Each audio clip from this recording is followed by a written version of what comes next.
ఏంటమ్మా ఆలోచిస్తున్నారు? ఇంట్లో నేను తప్ప ఇంకెవరు లేరు కాబట్టి నేనే ముత్తైదుగా వచ్చి ఆరతిస్తున్నాను.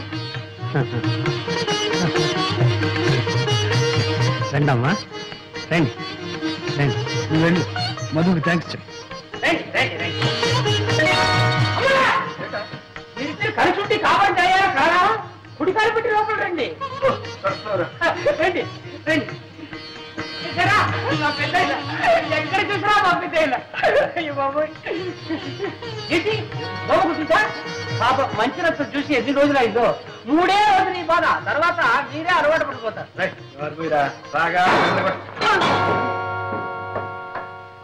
ఎవరా? చెప్తాను. ఇప్పుడే కదా పంపించారు, మళ్ళీ వచ్చేసావా?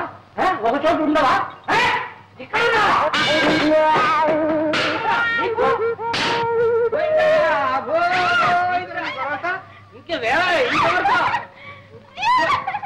ఏం కంగారు పడకండి, చంపేశారు కదా, ఏం చేయదు. నువ్వు బర్రవపోతున్నావు. ఒకవేళ పెద్ద అయిన అక్కడ చూస్తే చిన్నబాబుకి పెళ్లి అయిపోయింది, మీ కోడలు అందంగా ఉంది, చిన్నబాబు కాపురం బ్రహ్మాండంగా చేస్తున్నారు అని ఒక ముక్క పడే తీసుకెళ్ళి భయపడే. అదే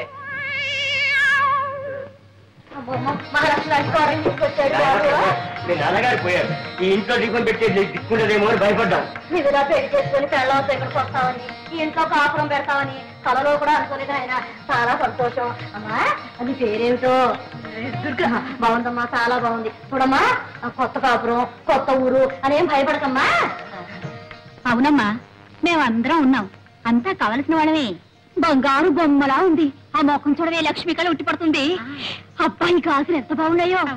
ఏమేమి చెప్పు చూడండి. చూడమ్మా, నీకు ఎప్పుడు ఏం కావాలన్నా పొద్దుకోకపోయినా ఒక్క చేట వేసామని కాదు తల్లి, అందరూ వచ్చి పడతామమ్మా. అయిపోయింది. ఎన్ని సామాన్ సర్దుకోవాలి, ఇల్లు సర్దుకోవాలి.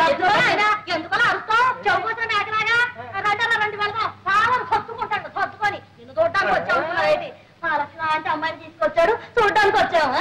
రండగా పెడదాం. చూడమ్మా, మర్చిపోకే, నీకు ఎప్పుడు ఏం కావాలన్నా ఒక క్యాటరీ తల్లి, నేను వచ్చి పడతానమ్మా. రండగా రండి వెళదాం. అదిగో నిన్ను చూడడానికి రాలేదులే, మోహం చూడు ఎట్టా ఉందో. ఒకసారి అర్థం చూసుకో, తెలుసు నేను చూడడానికి వచ్చాను. రండగా రండి వెళదాం. చూడడానికి మీరు ఎవరైనా రాక్కర్లేదు, చూడాలంటే నేనే వచ్చి మేము ఒక చూస్తాను. అత్తయ్య మొహం చూసుకోవద్దు ఒకసారి.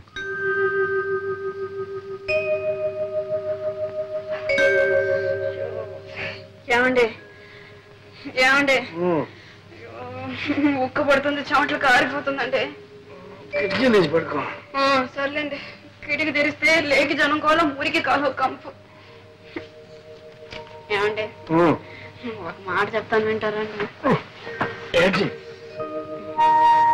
నాకు ఈ ఇల్లు, ఈ వాతావరణం నచ్చలేదండి. నచ్చినా నచ్చపోయినా మనకుంది ఇల్లు, ఏం చేద్దాం? ఏమండి, ఈ ఇల్లు కావాలంటే అతికిచ్చేసి కొత్తగా కడుతున్న కాలనీలో చిన్న ఇల్లు మనకు కావాల్సింది తీసుకుందామండి. తీసుకోవచ్చు. ఈ ఇల్లు అతికిస్తే 50 రూపాయలు పడేవాడు, కొత్త ఇంట్లో కడితే 500 రూపాయలు అడుగుతారు. దానికంటే 10 రెట్లు అడ్వాన్స్ అడుగుతారు. ఏం చేస్తాం? ఏదో ఒకటి చేద్దామండి. సరే, ఏదో ఒకటి చేద్దాం. పడుకో. ఎక్కడో నిద్ర పడి చేస్తే కదా. నీకు నిద్ర పట్టలేదు అంతేగా? పట్టిస్తా.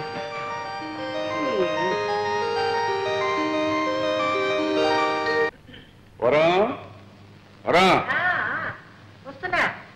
ఇదిగా అమ్మాయి ఉత్తరం రాసింది. ఏం రాసింది? కొత్త ఊరు, కొత్త కాపురం, ఎలాగుందో ఏమో. నువ్వు అడిగిన ప్రశ్నలన్నిటికీ ఒకే ఒక లైన్ సమాధానం రాసింది. 10,000 అర్జెంట్ కావాలట, వెంటనే పంపని రాసింది. పాపం, ఏ అవసరమో ఏమో, వెంటనే పంపండి. నేను పంపను. ఎందుకు పంపరు?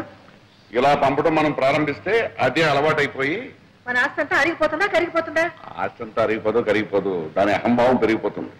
పుట్టింటి దగ్గర నుంచి డబ్బు తెప్పించుకుని ఏ ఆడదే భర్త అంటే గౌరవం ఇవ్వదు. పైగా అల్లుడు రాశాడంటే అదొక పద్ధతి. అంటే పంపరు. సరే, పంపరు అని తెలుగులోనే చెప్పాను, అర్థం చేసుకో.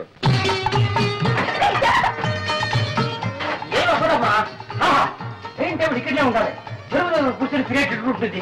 అక్కడ చిన్నబాబు వచ్చి రాయడానికి టేబుల్, కుర్చీ, సోఫా అన్ని రెడీ. ముఖ్యమైన ఐటమ్ బెడ్రూమ్ బ్రహ్మాండంగా ఏర్పాటు చేస్తాం.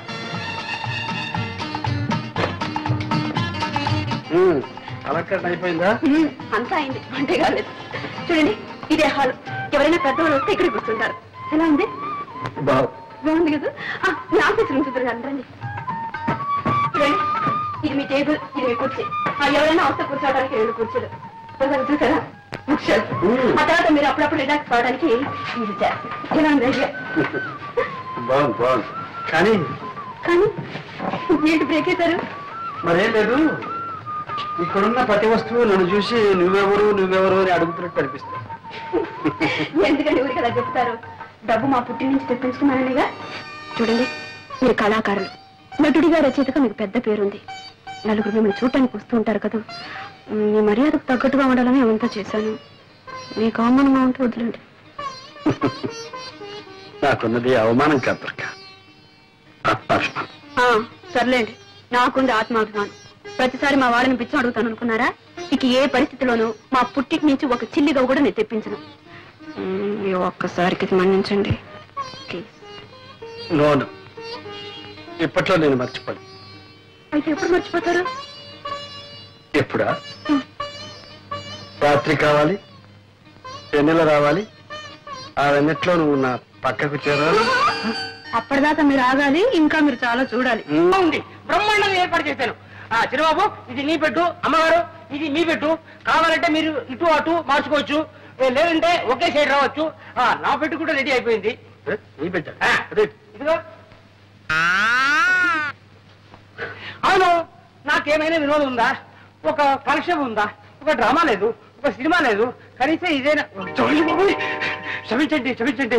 ఎప్పుడు పెద్ద దగ్గర పడుకుని అదే అలవాట్లో ఇలా చేయకుండా ఉండేవరా, ఎప్పటికైనా నాకు పనికొస్తుంది. ఊరుకోండి, మీరు పట్టుకెళ్ళు.